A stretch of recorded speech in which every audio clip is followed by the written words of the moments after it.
SNES games.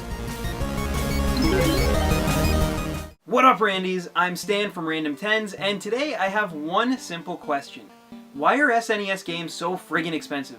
In my humble opinion, the Super Nintendo Entertainment System, or SNES for short, is one of the greatest home consoles in gaming history. Home to such masterpieces as A Link to the Past, Final Fantasy VI, and even some memorable hidden gems, this is one of those systems that gamers enjoy playing even in today's three-dimensional climate. But sometimes finding an original version of the games you played as a kid can be extremely costly. Whether you're looking for a nostalgia trip or to complete your gaming library, there's a crazy amount of SNES cartridges that now sell for ridiculous amounts of money, and today we're looking at a few of the most outrageous. Now, not every expensive or collectible SNES game will be included in this showcase, because honestly, there's way too many fetching ludicrous prices right now. But I'll try my best to tackle the ones that I think are the most noteworthy, and the ones I think you guys will enjoy learning about the most. So with that little caveat out of the way, let's get into it. These are the rarest SNES games of all time.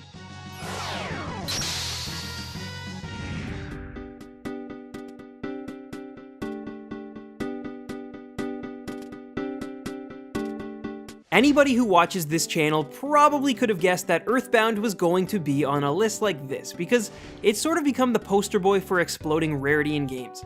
Now, although it was never created with Super Mario World numbers, there were actually a fair amount of Earthbound games produced for North American audiences back in 1995. So why then is this innovative RPG so expensive nowadays? Well, that's actually a really easy answer.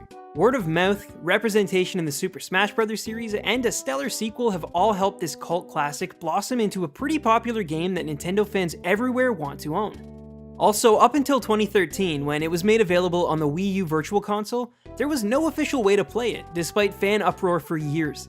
All of this blended into the perfect recipe for rarity stew, and even today this one still sells for around $800 with its original box and manual.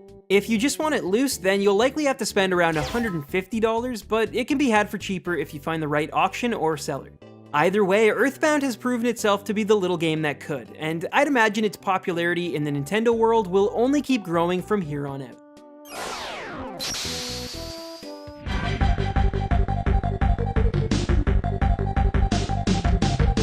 Luckily, this next entry is more of a collector's piece rather than a legitimate game that fans are clamoring to play. In 1993, Nintendo released their first game to use 3D polygon graphics, Star Fox, to audiences around the world, to both critical and commercial acclaim. And one of the main ways that the Big N created hype and awareness for this space adventure was by holding a contest in approximately 2,000 stores across the United States. The grand prize winner took home $15,000 in cash, and a pretty sweet jacket to boot, but the real prize were the cartridges themselves, which were limited to at most 2,000 copies, although it's likely even less. After the competition weekend had come to a close, Nintendo sold the demo-like cartridges to both Nintendo Super Power Supply's catalog and participating Blockbuster stores, where it was purchased for $45. So what do these special competition cartridges cost now? Well, that all depends. If the cartridge was bought through the aforementioned Supplies catalog and sells with the commemorative card included, then you're looking at around $600. However, even without the card, the game itself still fetches over $400 loose on a regular basis, which really isn't bad at all for a game that only features 3 levels. Oh, and I know a lot of you are probably wondering about the similar Donkey Kong Country competition carts that sell for just a little bit more. Personally, I think the Star Fox cartridges are much rarer, but if I ever make a second part to this video, DK will most definitely be getting some love.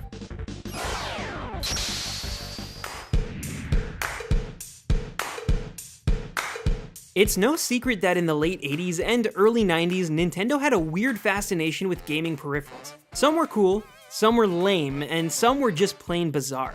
A perfect example of an odd peripheral is the time Nintendo teamed up with the Life Fitness company to bring the world the Life Cycle Trainer, a stationary fitness bike that allowed consumers to play games by pedaling. And no, I am not making this up. So why am I talking about such a crazy device? Besides the fact that it's obviously the exercise machine of my dreams. Well, in total, only 2 games were ever released for this abomination. The first was Exertainment Mountain Bike Rally, and the second was Exertainment Mountain Bike Rally / Speed Racer Combo Card, which was literally a compilation game that was mostly the first game anyways, with Speed Racer thrown in. That's sort of like making the second episode of Game of Thrones a clip show. Anyways, unsurprisingly, the machine faded into obscurity before it even hit the market, but because of low interest, it's rumored that only 2,000 copies of the compilation cart were produced, making it an extreme rarity for Nintendo collectors everywhere. If you want one to call your own today, it'll run you around $800 US, complete with box, and $300 loose. But hey, that's a small price to pay for a piece of Nintendo history, even if it's just for the lulz.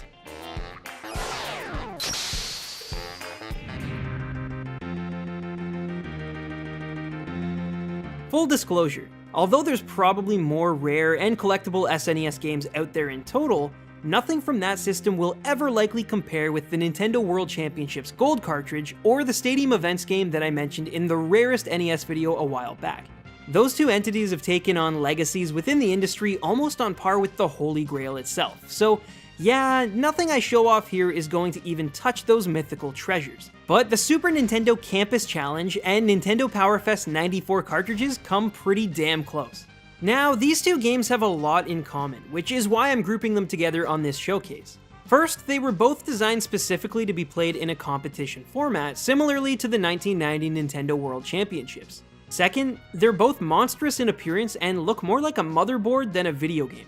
And finally, and most interestingly, there's only two known to exist in each game's case. That's less than any game I've ever mentioned in the history of this series. They may be unappealing and definitely come out of box, but due to how limited these cartridges are, they both sell for over $12,000. However, that number is taken from one sale that happened a few years back, so it's possible that either of these monsters may now sell for even beyond that.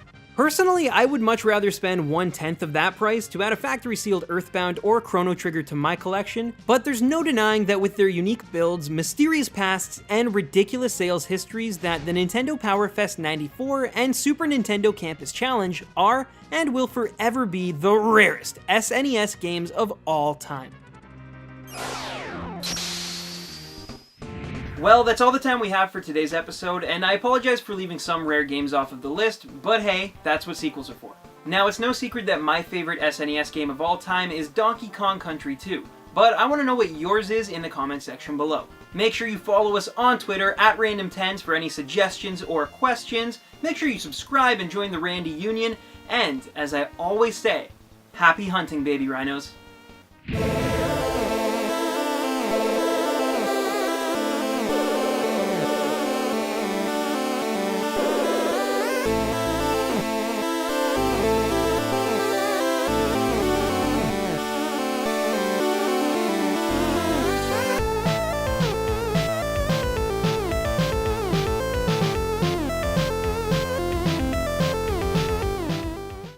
Oh, what are you still doing here? I don't know. Well, if that's the case, then maybe you want to check out our celebratory podcast of Pokemon's 20th anniversary that I recorded with my friend Neon. Now, it's not up on the Random Tens channel because we don't do podcasts, but it is up on our old podcast channel, Audio Sloth, so you can check it out by clicking an annotation right around here. Do it if you want to watch.